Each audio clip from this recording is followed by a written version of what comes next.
इराणच्या IRGCची अमेरिकेला धमकी. बहरीनमधील अमेरिकन तळ इराणच्या टार्गेटवर 10 ठिकाणं टार्गेटवर असल्याची माहिती. तेल अवीव आणि पेटाह टिकवावर इराणकडनं जोरदार हल्ले. इस्रायली संरक्षण मंत्रालयाच्या इमारतीवर आणि लष्करी तळावरही हल्ला केल्याचा इराणचा दावा. इस्रायलकडनं इराणच्या तेहरान मेहराबाद विमानतळावर हल्ल्यामुळे विमानतळावर भीषण आग. रनवेवरून इराणचं हवाई विमान नष्ट.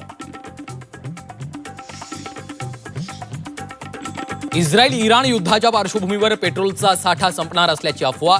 पेट्रोल पंपावर नागरिकांची गर्दी. परभणी, हिंगोली, नांदेड, संभाजीनगरात पेट्रोल भरण्यासाठी नागरिकांच्या रांगा. अजितदादांचं विमान पडलं तिथं झाड नसून झुडूप. अपघाताच्या अहवालावर रोहित पवारांचं वक्तव्य. झाडांवर जबाबदारी ढकलण्याचा प्रयत्न, रोहित पवारांचा आरोप.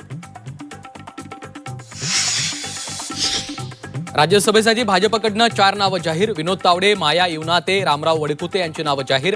रामदास आठवलेंनाही पुन्हा संधी.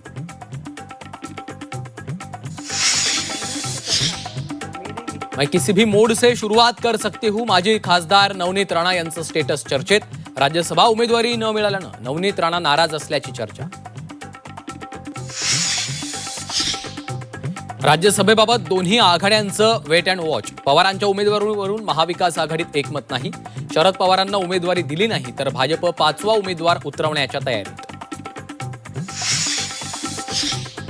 महापालिका निवडणुकीनंतर ठाकरे बंधूंमध्ये दुरावा वाढल्याची चर्चा. प्रभाग समिती अध्यक्षपद निवडणुकीत मनसेनं तटस्थ भूमिका. मनसेच्या भूमिकेमुळे शिवसेना युबीटेलाही फटका बसण्याची शक्यता. ठाकरे बंधूंमधील दुराव्याची झी 24 तासवर इनसाइड स्टोरी. राज ठाकरेंची नंदनवरील शिंदेंची भेट ठरली दुराव्याचं कारण. शिंदेंच्या भेटीनंतर ठाकरे बंधूंची भेट नाहीच.